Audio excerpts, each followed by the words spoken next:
जो मुंबईचा शत्रू तो माझा शत्रू अशा शब्दात उद्धव ठाकरे यांनी अदानींवर हल्लाबोल केला।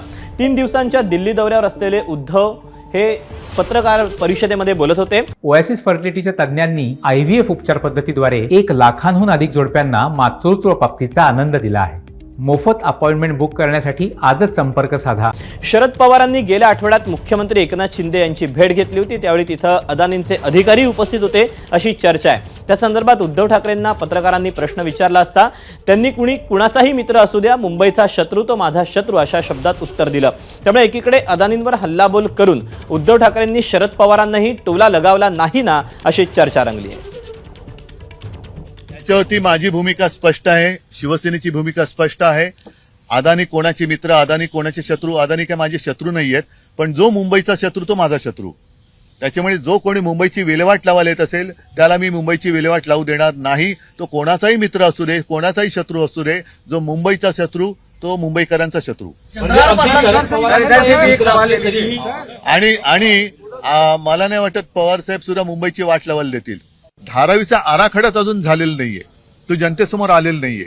त्याच्यामुळे मला अशी भीती वाटते की तिथल्या धारावीकरांना हे मिठागरात फेकणार, दहिसर टोल नाका, मुलुंड टोल नाका, कुर्ला मदर डेअरी, अन्य 20 जागा, या 20 जागा ह्या टेंडरमध्ये नव्हत्या आणि तशी कोणत्याही विकासकाला अशी मुभा देण्यात आलेली नाही आणि देता येणार नाही। तिथला TDR काढला गेलाय, तो TDR मुंबईवर वापरण्याची जबाबदारी अधिकाऱ्यांना देण्यात आलेली आहे। हे सर्वथा गैर आहे। त्याच्यामुळे ह्या काही गैर गोष्टी आहेत त्या आम्ही मुंबईत होऊ देणार नाही।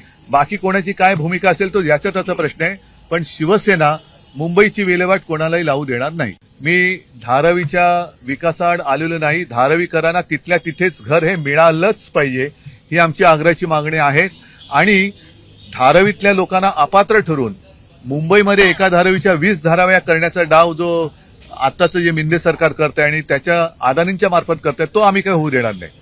मुंबईची विल्हेवाट आम्ही कोणी आला तरी त्याला लावू देणार नाही। मुंबईमध्ये एका धारावीच्या 20 धाराव्या आम्ही होऊ देणार नाही। आणि एवढंच नव्हे तर धारावीकरांच्या घरामध्ये रोजगार आहेत, प्रत्येकाचे काही ना काहीतरी व्यवसाय आहेत, त्या व्यवसायाची सुद्धा एक सोय ही त्या योजनेमध्ये असायलाच पाहिजे।